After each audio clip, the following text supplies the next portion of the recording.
Okay. Yes. Hi, everybody. So I will start with the introduction. I'm Dmitri Maslov. I work at IBM as a research staff member. My other affiliation or another name for my job is the chief software architect. I work primarily in the area of quantum circuit synthesis and optimization. This is something that I have been doing for maybe 17 to 18 years, something like that, meaning before uh, programmable quantum computers, the prototype computers, were available. And they have been available since circa 2016, which changed the landscape quite significantly because now we have machines that we can play around with, program them, and see what it is that they can compute. That's, I guess, all for the introduction that I have. And perhaps let us now go to the slides.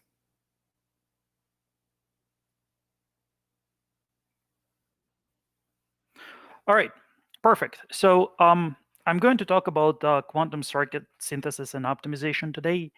And the scope of the talk is as follows. Firstly, I would like to address the minimal background that is important to have in order to be able to assess this talk. I would like the audience to be familiar with the basics of quantum computation, including the data structure, knowing that the computation is done by applying unitary transformations to the data structure, which is given by the state vectors, and the results is obtained through the measurement.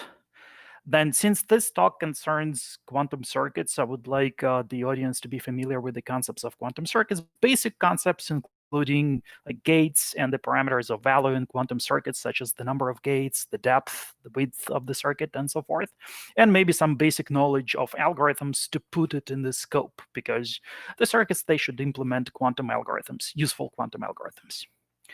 What my talk covers is a selection of topics relating to how to implement quantum algorithms efficiently.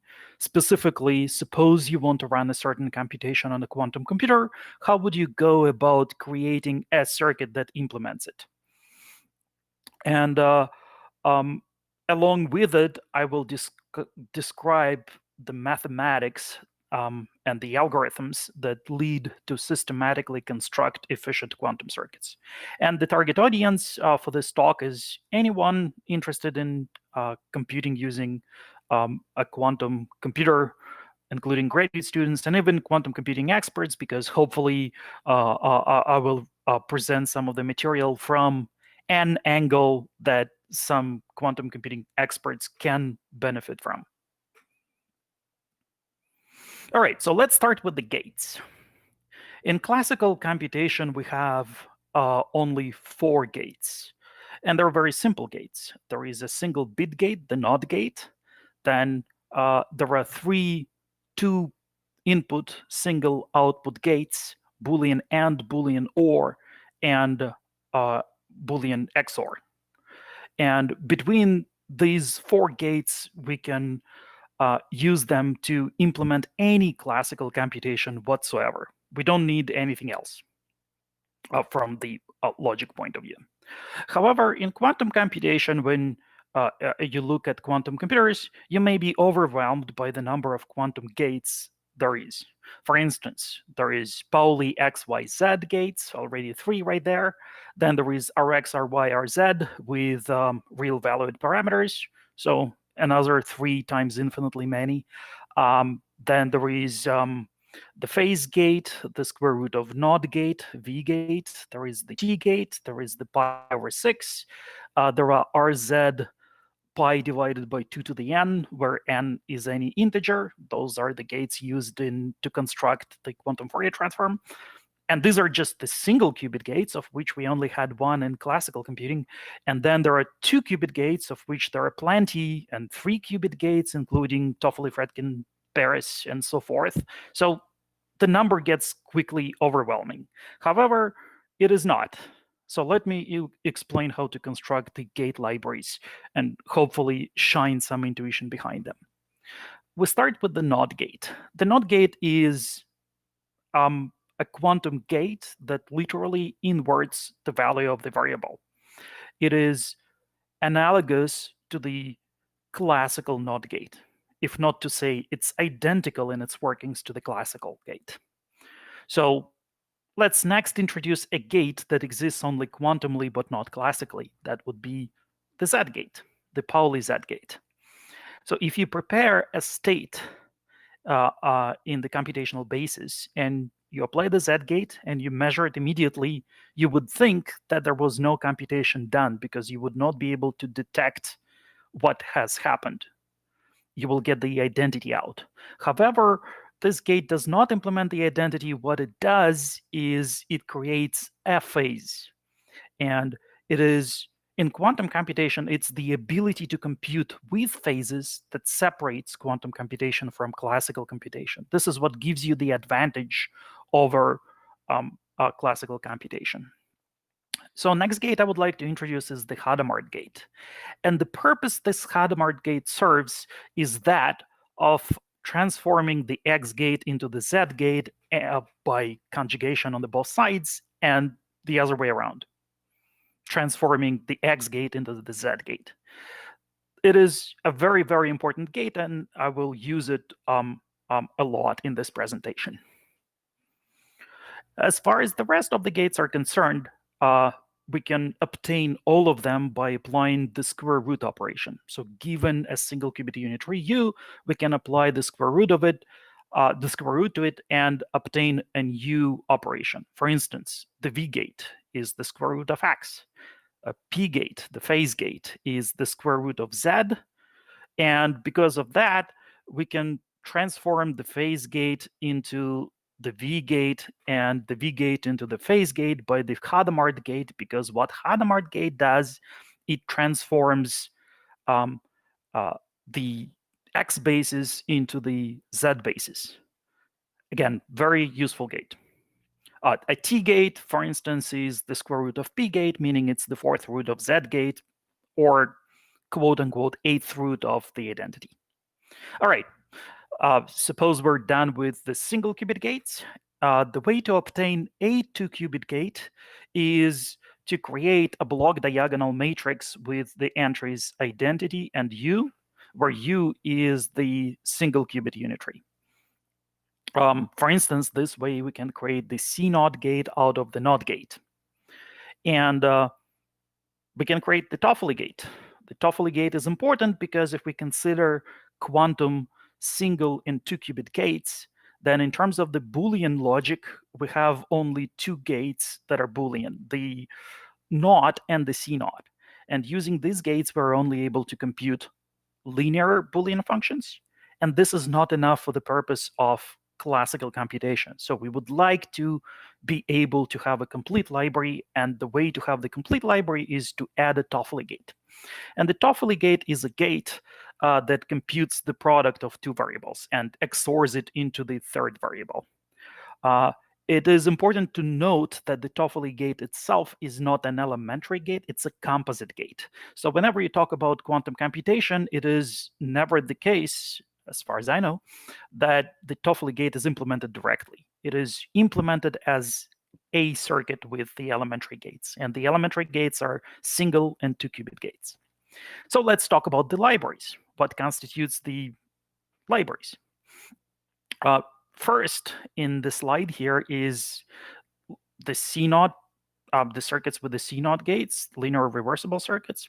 The second is a very important library that consists of C0 and single qubit rotations, such as Rx, Ry, or Z, and sometimes the roots of the C0.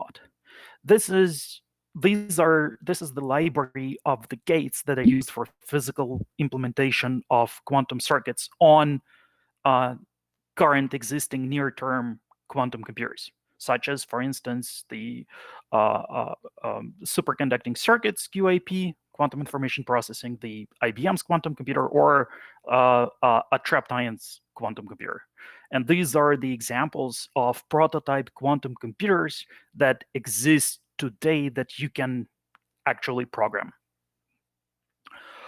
Using the Hadamard phase and C0, we obtain the Clifford library, or Clifford circuits. and it is an important subset of the set of all unitaries. Next, with T and C naught, we get modified linear reversible circuits that play an important role, and I will talk about them later in this talk. If you consider a single qubit Hadamard and T gates, you get arbitrary single qubit unitary by approximation. And finally, if you add the C naught gate to H and T, you get universal fault-tolerant computers. So there is a difference between the physical level computers and fault-tolerant computers. So there are two important libraries. One is a physical level library, and the other is a universal fault-tolerant library. The fault-tolerant library is used for fault-tolerant computations, and the fault tolerance, it imposes the limits on the kinds of gates that can be used, which, for example, can give the library Clifford plus T, but there may be other libraries. But Clifford plus T is very popular. Let's talk about the controls. So in quantum computation, controls can often be thought of as classical controls. There is the same intuition. However, this intuition has flaws. For instance, if you want to apply a controlled unitary to a qubit that resides in the eigenstate of U, then this gives a phase on the controlling qubit. And this phase, even though immediately undetectable, can later turn into a bit flip if, for instance, affected by the Hadamard gate. So therefore, there is a good reason to think of controls as classical controls, but you have to be careful. So another example where the intuition that controls cannot be fully interpreted as classical controls is the circuit identity that I have on this slide, where a controlled Z equals Z controlled. So this is indeed the case if you consider the matrices on the bottom. The one on the left-hand side implements controlled U. The one on the right-hand side implements U controlled. And you can see that the two are equal if and only if U11 equals 1, U12 and U21 are equal to 0, but U22 is anything. Well, so long as, of course, the matrix is unitary, meaning it can be arbitrary complex number of length 1, of which there are infinitely many. And -1 is an example of such a number. And -1 gives the Z gate. Okay, let's talk more about the controls, but this time let's start with something simple that we know from Boolean logic. In particular, this expression from Boolean logic is very popular in Boolean logic optimization, where we can, for instance, take x bar and replace it with x exclusive or 1, or the other way around, or maybe if we have x plus x bar, we replace it with a constant 1. The way we can write this circuit identity in quantum is we use the top qubit and say that it is the variable x, and the bottom variable is the qubit that resides in the value of 0. And then what happens is these three gates, they compute x bar. This gate computes x, and this gate computes the constant 1. So that's all that this circuit does. It computes the identity, and it computes the identity based on a very well-known classical logic rule. Using this circuit, we can add a control. And this circuit that you see on the slide right now, it also computes the identity. We can even add more controls like this, and we still compute the identity. So let's take a look at this circuit a little more. Let's create a circuit identity where this circuit that we know computes the identity, and then the one on the right-hand side is the doubly controlled x squared. By the very definition of what a controlled gate is and what the x gate is, which x is the square root of naught in the x direction, the controlled x squared is, well, the controlled identity, which is the identity. So we have identity on the left-hand side, we have the identity on the right-hand side. The next thing we do is we take the square root of the bottom variable, and when we do that, the x turns into the square root of x, the x squared turns into x, and we have this circuit identity, so we obtain the toefl. Well, this is not the correct way of obtaining the toefl. but it is almost correct. And perhaps it illustrates how to really obtain the toefl gate using the physical level near-term computers gate library. So specifically to obtain it formally, we use the mixed arithmetic expression that expresses the product of two variables, a and b, as the linear sum of a divided by 2, b divided by 2, negative a exclusive or b divided by 2. So the division by 2 here means that rather than the negation, we have the root of the negation. The exclusive or, of course, is the operation that applies to Boolean numbers. It is a Boolean operation. That's why this expression is a mixed arithmetic expression. So the rest are operations over, let's call it real numbers, or maybe integers if we multiply everything by 2 and have expression 2 times ab equals a plus b minus a exclusive or b. So using this expression, we can actually construct this very circuit that implements the toefl gate. Indeed, to construct this term, a divided by 2, suppose that our controls are a and b, what we do is we apply this gate, the controlled v. So what it does is it applies the square root of naught if a equals 1. That is, it applies a divided by 2, half the root, half the naught in case if a equals 1. Then b divided by 2 is implemented by this gate. And finally, negative a plus b divided by 2 is implemented by the set of these 3 gates. Why? Because the control of it is a exclusive or b, so a exclusive or b. The dagger here tells us that the sign is negative, and divided by 2 means v, because v is the square root. So this way we get the toefl gate. It is important to note and to stress at this point that the depth of this implementation is 5. And it has recently, I believe maybe 5 years ago-ish, has been shown that this depth is minimal. It was proved either mathematically or by a computer search. I don't exactly remember how. But it is important to note that this has been proved. And depth is 5. Let's just remember this number for now. So next, let's consider how to construct the Clifford plus T implementation of the toefl gate. Clifford plus T, recall, is a library that we use for fault-tolerant quantum computations. And it's a different library, so we will have a different circuit. But the question is the intuition and the mathematics that we use to construct an implementation of the toefl gate in the fault-tolerant library different from the one we just used in order to construct the implementation of the toefl for physical level computations? I claim it isn't. I claim it is the same exact intuition. And here is why. In order to construct the toefl gate, we first use the magical Hadamard gates to map the x into the z. Now what we need to implement and what we focus on is the controlled z. And the controlled z, it applies the transformation that multiplies the cat by -1 to the power a times b times c. And remember how previously we used a mixed arithmetic expression for a times b times c? We will do it again. Before we do it, however, let me say that if you consider the C0 plus T circuits, and these are the gates that we will use to implement the controlled Z operation, then a circuit with C0 and T gates can be described as follows. So firstly, it computes a linear reversible function g. And secondly, other than this linear reversible function, it computes a set of phases as described by w to the power t, where w is the 8th root of unity, it's a complex valued number, and t is a mixed arithmetic expression. Again, notice this mixed arithmetic that I'm trying to stress.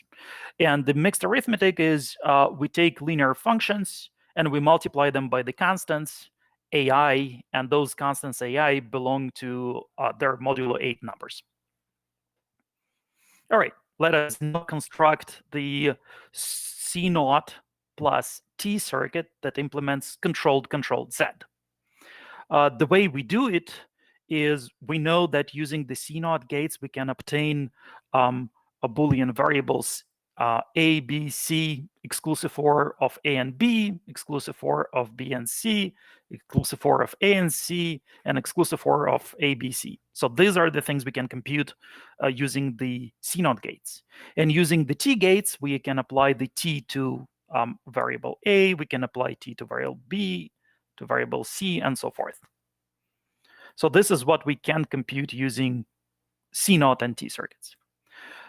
What we can do is we can notice that 4 times ABC can be expressed. This is just a decomposition of the same decomposition, mixed arithmetic decomposition, but I used it for 3 variables rather than 2 variables.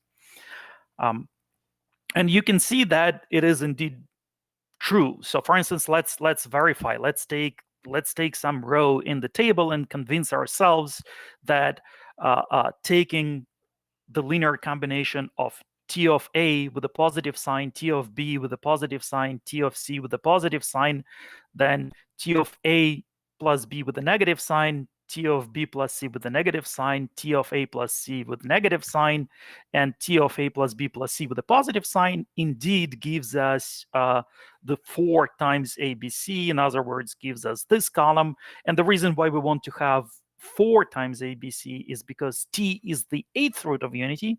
So to get to the square root of unity, we have to take the 8th root of unity 4 times. That's why it's 4. All right, so let's take a look at a random row. Say this one. So we take T of A with a positive sign, so it's +1. We take T of C with positive sign, +1. And then we take T of A negative B with a negative sign, so it's -1. And here we have -1. So 1 + 1, -1 is, well, 0. So yeah, we got it correct. And you can verify that this holds for every row. In other words, we showed that we can construct controlled Z using the T and the C0 gates. So we convince ourselves that we can construct the toefl gate. Let's make the construction of the toefl gate a bit more complex. So specifically, let's recall that the T gates are the most expensive resource in fault-tolerant quantum computations, and therefore we may choose to focus on the optimization of the T depth. And in fact, it so happens that for C0 and T circuits, it is possible to construct a depth optimal circuit every time. And the algorithm that accomplishes this is motivated by Metroid partitioning algorithm. So specifically, the way it works is given a set of buckets where a bucket is a certain time slice in a quantum circuit where we can apply the T gates because we prepared the linear functions that we can apply the T gates to. So given this set of buckets, we will apply the following algorithm then it's a greedy algorithm to lay out the C0 plus T circuit in an optimal number of T gate stages. So since it's a greedy algorithm, suppose we have an optimal layout for some K linear functions and we want to place another one. To do that, we construct the following graph. The graph has 2 types of vertices, round vertices and square vertices. The round vertices contain functions, linear functions of variables that we want to execute and schedule somehow in the circuit. The square boxes contain sets of functions already partitioned. We originally start with empty boxes and we fill them in with functions. And we try to pack them as densely as we possibly can. And the Metroid partitioning algorithm guarantees that we can actually pack them optimally. These are the vertices. Let's discuss the edges. We draw a directed edge from a round vertex to a round vertex if H is contained in the partition P and G can be substituted with G in it. And we draw a directed edge from a round vertex to a square vertex if the linear function in the round vertex can be added to the given partition P. And if we explore a directed path from a linear function that we want to place to a square bucket, then this gives us the schedule of transformations that we need to perform in order to place this linear function in the bucket. So let's illustrate this algorithm in the case of the toefl gate. In the case of the toefl gate, we need to compute the following 7 phases. And suppose we work with 3 qubits, so every box here has space for 3 linear functions, and no more space than that. And obviously, we need 3 boxes because 7 things, if a box can contain only 3, cannot be placed in 2, because the content of 2 boxes is limited by 6 functions, and we have 7 that we need to place. So we need 3 boxes. And it turns out that we can place them all in 3 boxes. So let's do it. Let's apply the algorithm. So first, we want to place the x, so we just put it in the box.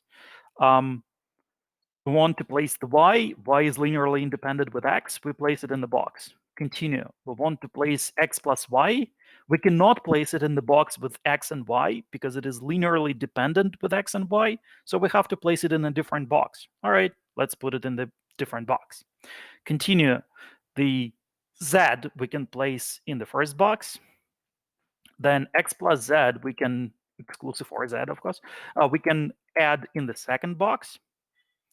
Now y plus z. And this is where the algorithm, the Matroid partitioning algorithm, shows itself. And this is where we will actually use it. We will use it to place this function.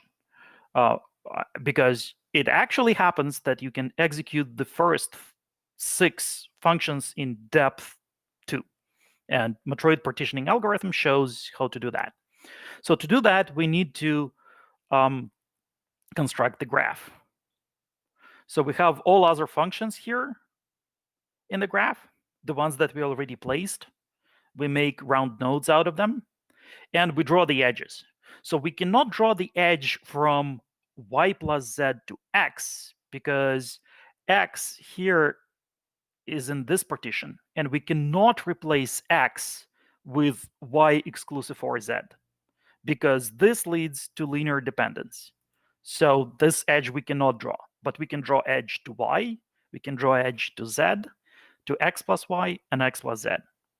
So now let's continue expanding and drawing more edges from those vertices y, z, x plus y, and x plus z. So for instance, from y, we can draw an edge to this square box. Indeed, y can be placed in this box. Well, it can be placed right here. Y. All right, so at this point, we found the path that we can explore, so let us now execute it. The first thing is taking y and replacing it with y plus z. So y is here. Let's replace it.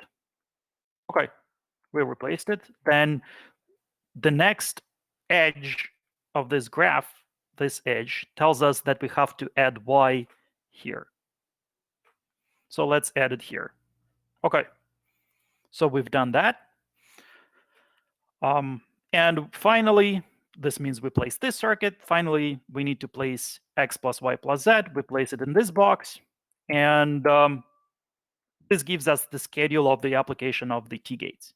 And everything that happens between the boxes is computable by the C0 gates. So for instance, we can take this circuit. It prepares the right linear combinations of variables x, y, and z such that the corresponding T-gates can be executed. All right, so we can implement toefl like that. It has minimal depth. However, the number of C0s appears to be high. There is a better way to do it that does not guarantee, well, obviously it's not T depth optimal, but it is a very nice circuit because it uses the minimal number of the C0 gates. And it has very many interesting properties. For instance, we can take these 5 gates that I just highlighted and replace them with controlled P. Now in order to implement the toefl gate, we need only 5 entangling gates. Well, we know that 5 is minimum. The other thing we can do is we can take a look at this transformation. So what does it do? The linear function that it computes is the identity. And the reason is this gate cancels with this gate, and this gate cancels whatever this gate does. So the linear function is the identity. So everything that this circuit does is a certain schedule of T gates or phases that it applies to various cats. And in fact, it can be rewritten as this circuit. So this is the blue box. You can verify that the schedule of the T gates is exactly the same, and that this rewriting is therefore correct.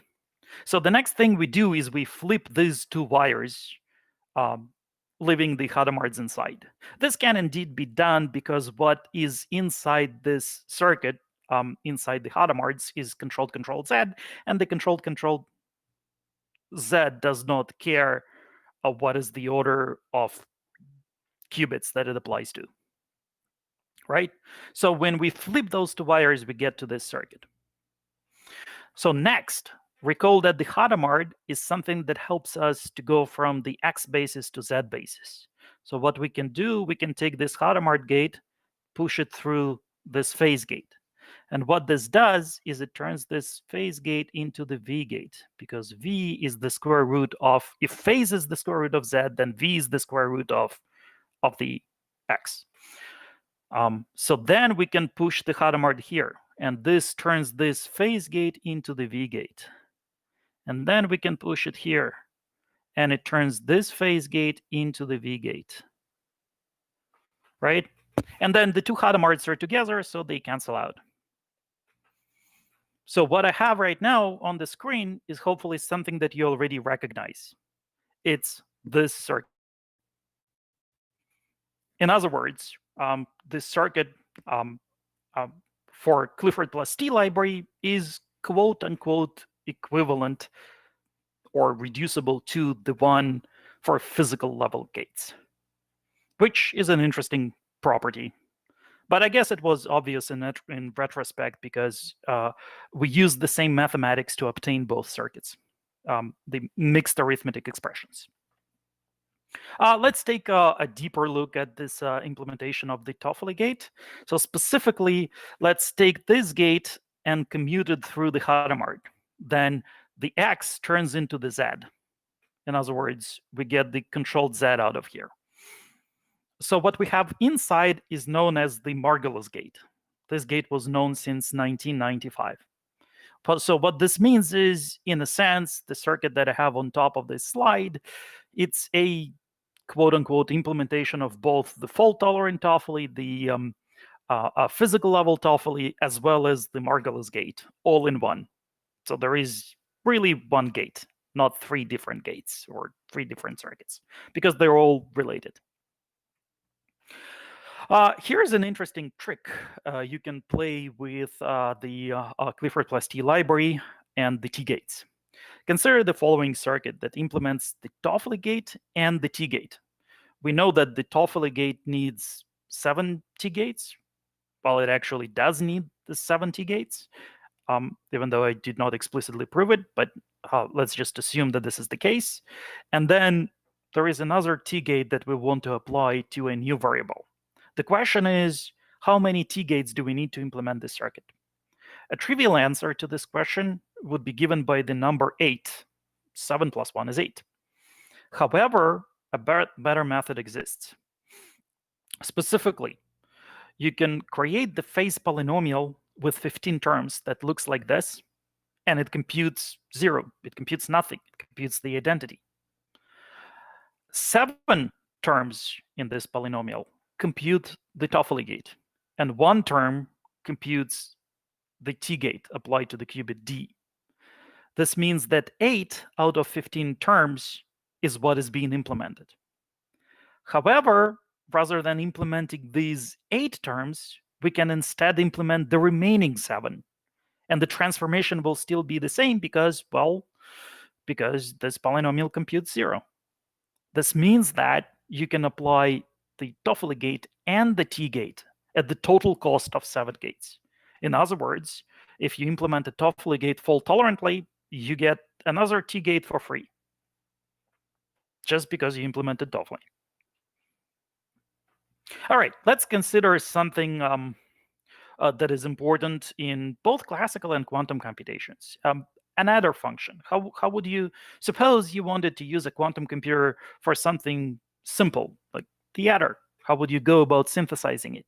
So first step would be writing it down as a formula and a Boolean formula. And in this Boolean formula, I use the product and exclusive OR because this is natural to quantum computers because of the C0 and the toefl gate. So first, I quickly noticed that the second component, a plus b plus c, can be easily obtained by a pair of C0s, one like this and one like this. And then this expression, the first component, can be obtained by 3 toefls. Indeed, a plus b is computed by this toefl, b plus c is computed by this toefl, and ac is computed by this toefl. All right? So this is a circuit that implements the adder. However, we can notice an interesting property of this circuit is if we exchange the order of these 2 gates, then the middle one disappears. So something like this. In other words, to implement an adder, we need 2 toefls and 2 C0s. This circuit has been known to Richard Feynman since 1985. And I personally believe this is how he obtained it. Just looking at the Boolean formulas and perhaps not doing the circuit transformation, but noticing that you can implement the product of B and C exclusive OR with the product of A and C by 1 toefl gate if this toefl gate is used after the C0 AB. All right. However, the toefl gate is a composite gate. We need to, if we want to implement it on a quantum computer, we need to break it down into smaller gates. And specifically on this picture, I broke down the toefl gates into the 2-qubit gates, the ones that are directly implementable on physical level quantum computers. So here, the 2 toefls are. I highlighted them in green on this slide. So let's take a look at this circuit. In this circuit, we have 2 C0s that come together. They can be canceled out. We don't have to apply them because the 2 C0s simultaneously applied, they compute the identity. Then similar thing happens here. Delete these 2 C0s. Next, this gate and the next are inverses of each other. We delete them. So now the circuit has 6 entangling gates left. The last thing that we will do is we will move this gate past these 3 gates like so. The reason we do that is because now we can draw vertical red guidelines to illustrate that the depth of this implementation is 4. So recall how the implementation of toefl was 5, but of the adder, it is 4. This is important and interesting because it illustrates a difference between quantum and classical computers. So specifically, let's consider classical implementation of the Boolean AND function and the full adder, as well as quantum implementations of the AND, which is given by the toefl gate, and the full adder, which is given by the circuit we just developed. So the depth of AND in classical computing is 1. It is given by the Boolean AND function. The depth of adder is 3. So here is the critical path I highlighted. So it touches 3 gates, and therefore the depth is 3. So the depth of adder is greater than the depth of AND, which makes total sense. Because had it been the other way around, then to compute Boolean AND, we would have used the adder. We would have used the adder with inputs A and B, and we would set this to 0. And when we set this to 0, you can compute that this output computes A times B. So an adder becomes the Boolean AND, and therefore it can never happen in classical computation that the depth of AND is higher than that of the depth of adder. However, in quantum computation, the depth of Boolean AND, as given by the toefl gate, is 5. However, the depth of adder is 4, and therefore adder has smaller depth than the AND, which would not make sense classically, but that's just life in quantum computation. Quantum computation is different. This is one of the illustrations of how quantum computation is different. So the circuit that we just developed that implements the full adder quantumly in depth 4, we constructed it by hand using logic. And in reality, first time this circuit was found, it was found by the application of a template optimizer. In other words, this circuit, however small it is and easy to construct, originally was found by a computer.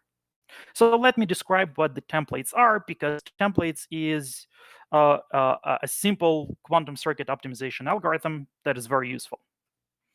So to describe the templates, I rely on the following 3 observations. Observation number 1, given the circuit identity, we can create a circuit that computes the identity out of it. For each circuit that computes the identity, I can create a rewriting rule where I can take some p gates and replace with m minus p gates, and this is beneficial so long as p is greater than m minus p in terms of quantum circuit optimization. And observation number 3 is whenever I have the circuit computing the identity, I can take its first gate, move it to the last position, and still computes the identity function. In other words, circuits computing the identity functions are not strings, but they're like loops of gates where you can cut the loop at any place, unroll it into a string, and this string computes the identity. That's the intuition behind it. Not surprisingly, a template is a circuit that implements the identity function. And we will use those templates to optimize quantum circuits. Let me show how. You don't have to read off this screen. So first, given a template, we need to be able to create an optimization rule. Suppose that we have a template with 7 gates, A, B, C, D, E, F, G, and we choose, it's 7 gates, so we choose parameter p equals 4. We want to replace at least 4 gates with the remaining ones in order in order to see the reduction in the number of gates. Then the starting gate is B. Well, we can choose any. Let's say we choose B, and there are 2 directions we can walk a circle, clockwise, counterclockwise. So here is backward, meaning backward with respect to the alphabetic order. So we start with B, and it's inverse because we read backward, and it must be noted that in quantum computation, every time a gate is available, its inverse is available at the same cost. It's not a solid rule, but it so happens to be the case in every quantum information processing system that I studied, including liquid state NMR, trapped ions, superconducting circuits, QIP. So we read 4 gates, B, A, G, F, going in this direction. And then we can replace them with the remaining ones read in reverse order. So the reverse order would be this order. So we would read the gates as C, D, E. So this is how you create a replacement rule. Now, how do you find a replacement rule in a circuit? So let's take a look at this picture. And the algorithm that accomplishes that is motivated by, if not to say directly replicates, algorithms from classical computer science, the string matching. So when we look at a certain gate, everything here is color-coded. So the different shades of green correspond to gates that are identical. And the blue is just any kind of gates. So we start matching by matching this gate to this. They're the same shade of green. We look towards the beginning of the circuit. We try to match more gates. This doesn't match, doesn't match, doesn't match. This one matches. So we know that we matched it. At this point, we verify that these 2 gates can be moved to the same location. then we continue matching, because 2 gates we can replace with 3 gates, but what's the purpose in doing that, because we just make the circuit more complex. We try to match more, and here is one more that we match. And now we accumulated the set of 3 gates. We verify that they can all be commuted to the same location. And once we verify that, we prepare the replacing circuit by inverting the order of the other 2 gates in the template, erase these 3 gates, and insert the 2 gates into a position where the original 3 can be commuted to.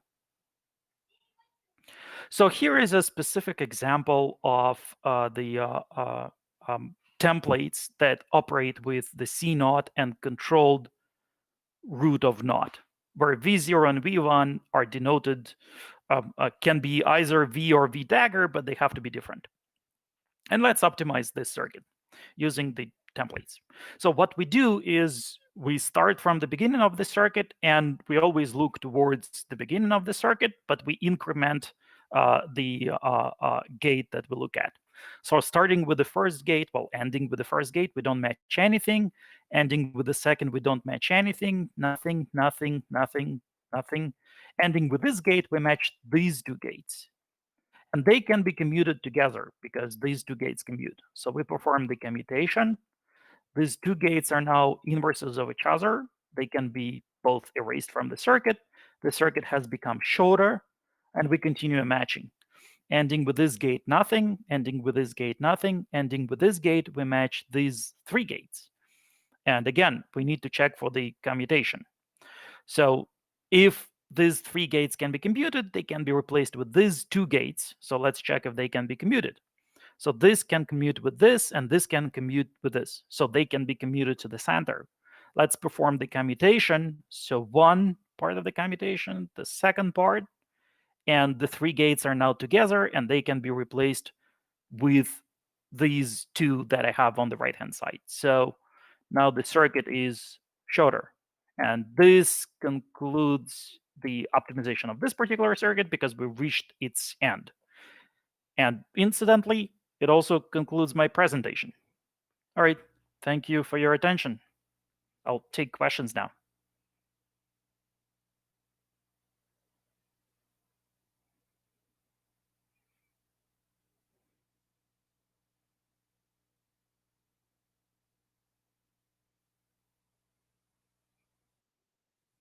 Yes, please. Yeah, please help me with that.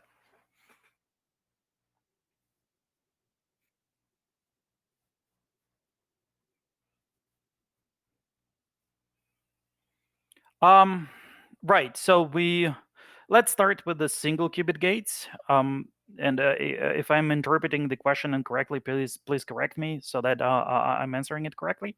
So in terms of the, we first have to decide if we work with physical level transformations or fault tolerant transformations. If we work with physical level transformations, then frequently we have access to a gate that is parameterized by a real valid parameter, such as Rx, Ry, or Rz. And in order to implement arbitrary single qubit transformation using those physical level gates, what we can do is we can rely on the Euler's formula that decomposes arbitrary unitary U into the product of axial rotations, such as, for example, X rotation, Y rotation, or Z rotation. They can come in various orders. For instance, YZY is a perfectly valid option, but there has to be at least 2 different rotations, and no 2 rotations about the same angle can be neighboring. So this is how you implement it using the physical level computations. In terms of the fault tolerant computations, the way to compute single qubit unitaries is to decompose them into Hadamard and T gates. And it is known how to do that optimally. And in a nutshell, just to describe how this algorithm works, I can maybe find a link and share. It actually happens to be a paper that I co-authored with Vadim Klushnikov and Michael Mosca. So the way you do it is you look at the matrix, and first approximate the matrix by 1 over the ring that is the integer extension with the elements that are integer extension of complex valued I and 1 divided by the square root of 2. And then everything can be expressed as over an algebraic field. Well, it's not the field, the ring. But what you do is you apply the sequence of Hadamard and T gates to progressively reduce the power of the square root of 2 in the denominator until such times that this power becomes 0, and then you have pretty much a Pauli gate. In terms of the 2-qubit gates in the physical level implementation, what you need to do, and it depends on your physical level implementation, on the kinds of transformations that you can implement physically, but you need to find if it is something that is locally, in other words, single qubit gate equivalent to a CNOT gate, then you transform the transformation that you want to the physical level interaction that you have. If that is not the case, you can use an algorithm to decompose an arbitrary 2-qubit unitary using no more than 3 CNOT gates into a circuit, and then each of the 3 CNOTs is substituted with the physical level implementation. So that is 2-qubit gates using physical level circuits. And finally, 2-qubit gates using fault-tolerant circuits is pretty much the same, except you decompose into, let's say, 3 CNOTs and single qubit rotations, but single qubit rotations you approximate by Hadamard and T circuits. So hopefully that answers the question. Thanks, Dmitri. I'm going to turn my microphone on so the audience can hear the questions. Brenna asks, how do you know if 2 gates can commute? You can, if you have like 2 gates, and let's say this a gate A and a gate B, you verify by matrix computation if A times B equals BA. And if that happens to be the case, the gates commute. And if it happens to be not the case, then they don't commute. So it's a simple matrix multiplication. Great. And a follow-up, she asks, can you explain more about why T-gates are the most expensive resource? So in a nutshell, this is because the Clifford gates are transversal, meaning that in order to implement them fault tolerantly, you basically implement them on the physical level, but using a larger number of qubits. And the T gate cannot be obtained this way. In fact, non-Clifford gates cannot be obtained this way. However, the T gate can be clarified, not clarified, but purified. Sorry. And there is a paper by Sergei Bravy and Alexei Kitaev that talks precisely about that. So I highly recommend that paper. It's a very good result. Great, thank you. A couple questions on if you have any recommendations on books or papers about optimization or anything around this topic. To the extent that I'm aware, there is currently no book available on the topic of quantum circuit synthesis and optimization. And there is pretty much the Nielsen-Chuang, but Nielsen-Chuang reports a few circuits. It maybe dedicates 15 to 20 pages to the topic of quantum circuits and quantum circuit optimization. But it doesn't really, at least to me, it doesn't really explain how those circuits were obtained, the ones that it reports. So a short answer is, sorry, there is currently no recognized book that I could recommend. Thank you. We do have the Qiskit textbook. Yes. So yeah, we can recommend that. Yeah. I'll drop a link to that in the chat. Any other questions before we wrap up today? I'm going to give the chat a second to...